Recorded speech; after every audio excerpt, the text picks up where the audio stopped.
Kalinga war के बारे में रिसर्च कर रहा था तो मुझे कुछ ठोस सबूत नहीं मिला कि जो ये कलिंगा वॉर है वो कब स्टार्ट हुआ था।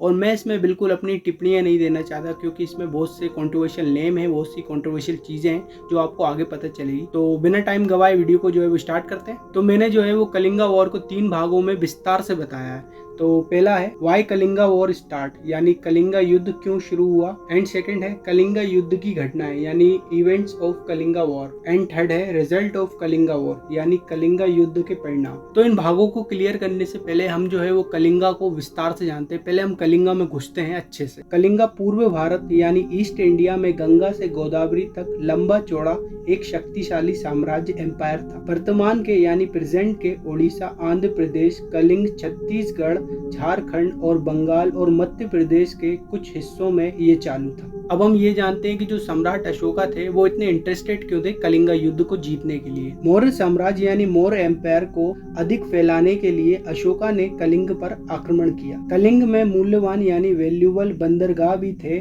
जो सुदूर पूर्व यानी फार ईस्ट रीजन इन एशिया के साथ व्यापार के प्रवेश के द्वार के रूप में कार्य करते थे। बंदरगाह क्या है? बंदरगाह के बारे में विस्तार से समझते हैं। किसी बड़े जल का इकट्ठा जुड़ा हुआ ऐसा छोटा जल समूह, यहाँ शिप्स और नाव को बड़े जल के इकट्ठे खुले पानी से सहारा मिलता है। यहाँ से लोग व सामान इन जल वाहनों से धरती पर आ जा सकते हैं। अब जो सुदूर पूर्व है वो क्या है, उसके बारे में विस्तार से जानते हैं। सुदूर पूर्व वह ज्योग्राफी स्थान है जो पूर्व, उत्तर और दक्षिण पूर्व एशिया सहित एशियाई धरती का सबसे लंबा चौड़ा क्षेत्र होता है जिसकी सीमाएं स्पष्ट पहचानी जा सके और ये पूर्वी हिस्से यानी ईस्टर्न साइड को कवर करता है। लेकिन इन सबसे बढ़कर उनके दादा चंद्रगुप्त मौर्य ने वर्षों पहले कलिंग को जीतने की कोशिश की थी और असफल रहे। इसलिए अशोका वहां सफल होना चाहते थे, यहाँ उनके दादा असफल रहे। अब हम ये समझते हैं कि जो कलिंगा वॉर स्टार्ट हुई थी वो किन किन लोगों के बीच में स्टार्ट हुई थी। तो सम्राट अशोका और राज्य के शासक यानी the ruler of the state के बीच में ये जो वॉर था वो लड़ा गया था और आज भी कलिंगा को कलिंगा युद्ध के नाम से जाना जाता है। चंद्रगुप्त मौर्य के निधन के समय तक मौर्य साम्राज्य यानी एम्पायर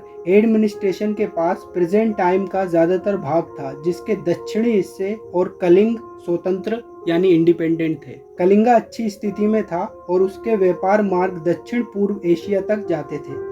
कलिंगा के पास महत्वपूर्ण बंदरगाह और मजबूत नौसेना थी। मौर्य साम्राज्य की सीमा पर इतनी अधिक क्षमता वाला राज्य विवाद में था क्योंकि ये मौर्य राजधानी पाटलिपुत्र और मध्य भारतीय भूमि के वो हिस्सा या स्थान जिसके चारों ओर पानी होता है। अब जो है हम सेकंड भाग कवर करते हैं, कलिंगा युद्ध की घटनाएं। कलिंगा युद्ध की सटीक घटनाओं और नेचर के बारे में अधिक रिसोर्सेज उपलब्ध नहीं है, लेकिन एक बात निश्चित है कि हिंसा और युद्ध में घायल लोगों का स्तर लेवल बहुत अधिक था।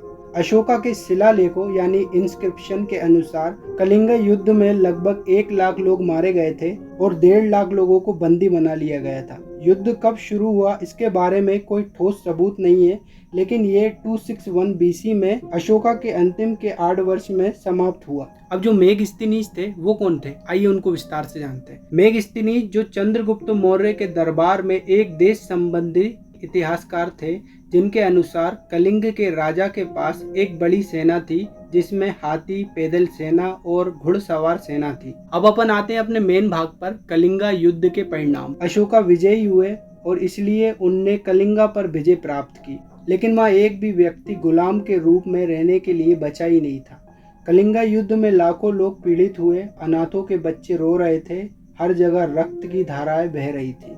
अशोका ने हाथियों, सैनिकों और घोड़ों के शव देखे। सम्राट अशोका को इन हत्याओं पर बहुत पछतावा हुआ और उनने गुस्से की नीति छोड़ दी। अशोका जानवरों और लोगों के कल्याण के लिए नीति का पालन करने लगे थे। अशोका ने पश्चिम एशिया के देश संबंधी राज्यों सहित कई देशों में शांति दूत यानी मैसेंजर भेजे। ये पॉसिबली प्राचीन इतिहास का एकमात्र युद्ध था जहाँ एक फ्यूचर विजेता ने अपनी तलवार छोड़ दी।